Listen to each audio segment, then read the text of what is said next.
If you take this verse in isolation, you'll never be able to get the true meaning. When you take the totality of the guidance, then you know Allah is not speaking of all Christians. No. And He's not speaking of all Jews. No. He is saying that there will come a time when there will be what I describe as a mysterious reconciliation between some Jews and some Christians. And a mysterious alliance will emerge. When that Jewish-Christian alliance emerges, do not take such Jews and such Christians as your friends and allies, who themselves are friends and allies of each other. This is the understanding of the verse that you'll arrive at when you take the totality of the guidance. And whosoever from amongst you turns to them, that Jewish-Christian alliance which emerged in Europe and which gave to the world modern Western civilization with its epistemological secularism, of which Maulana Siddiq had just spoken.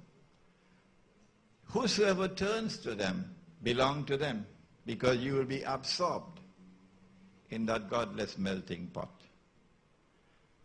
And Allah will not provide guidance for a people who commit such acts of dhulm. So that's the way we respond to the last question. It's now 3 minutes to 3. One more question before we have the last session.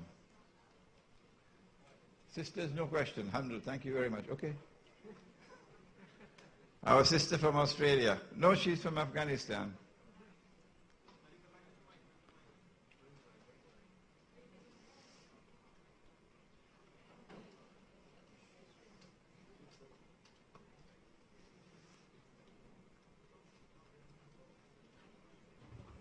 Assalamu alaikum. Malana, question is about our children.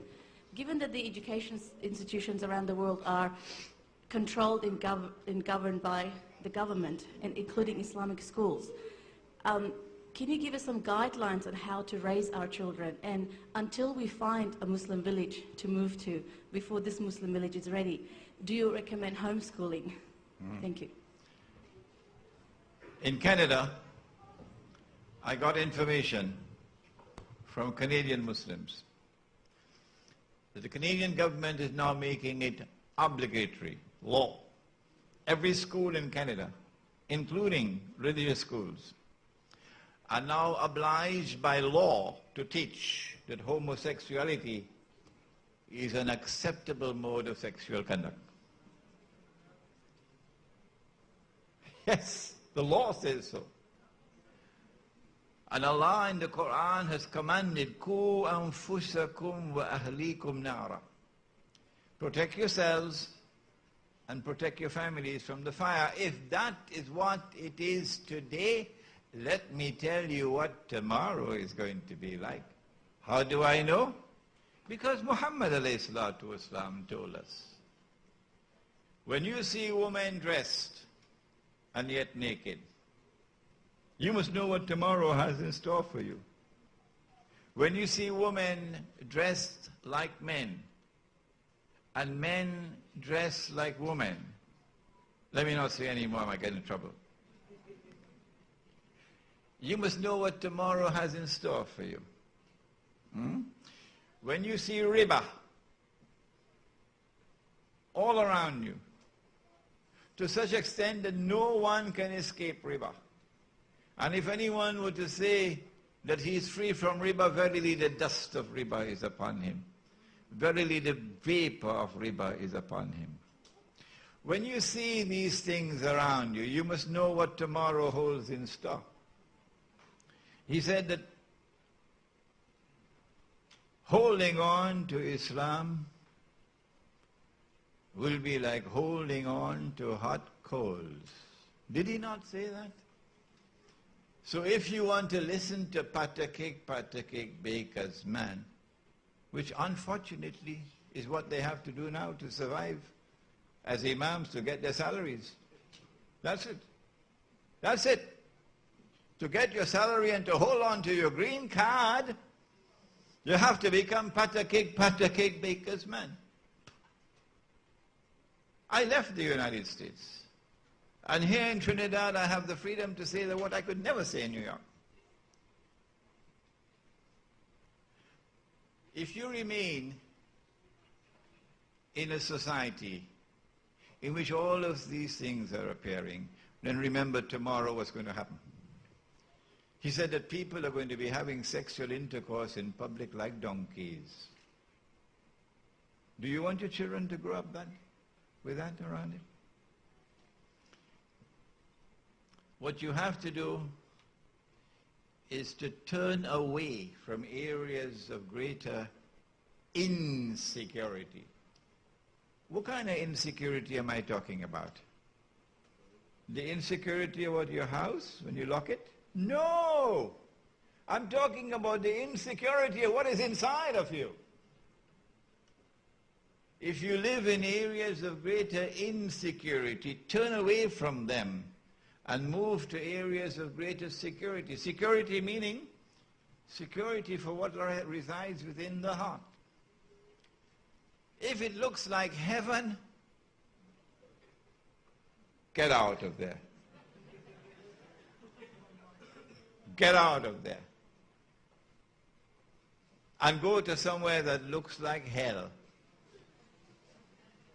Because the Prophet said, alayhi salatu wasalam, that the road to heaven will be made to look like the road to hell.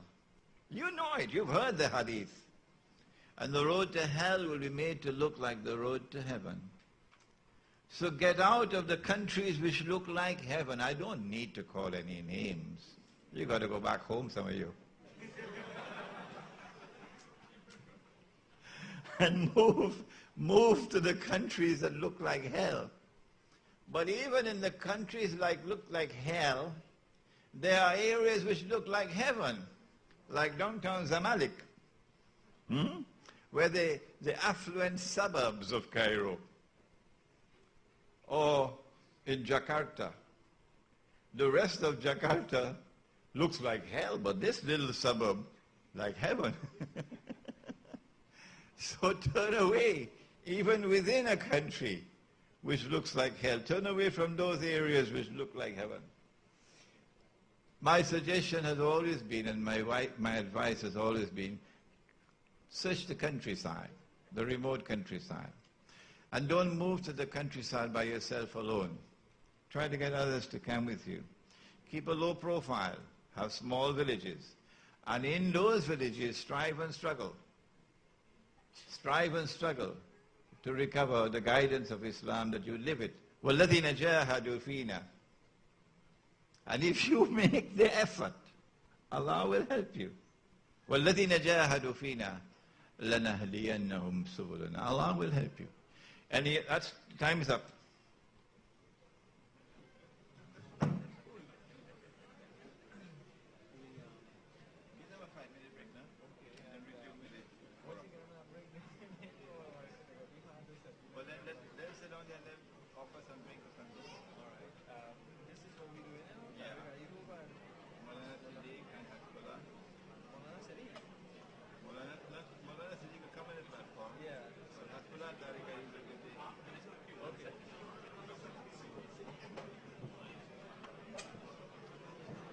My dear brothers and sisters, that's not the end. We still have a ways to go for this afternoon's program. You can use just a couple of minutes to stretch your legs if you'd like, and perhaps get something to drink, some refreshment. Just about 5 minutes, inshallah, no more than that. And when we